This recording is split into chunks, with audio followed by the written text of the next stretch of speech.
Ama sevgi hep karşılık ister, destek ister. Yani ben seni seversem senden de sevgi beklerim.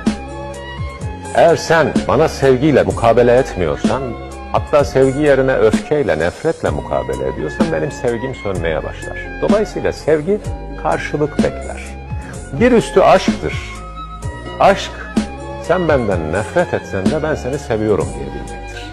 Hakikaten zorlu bir yoldur.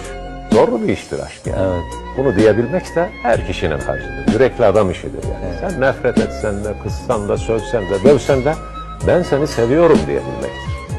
Aşkın da bir üst mertebesi veçtir. Ben seni seviyorum yoktur. Çünkü sen yoksun. Sen bitmişsin artık. Her şeyde o var. Ben seni seviyorum diyecek mecalim bile yoktur. Sen olsun.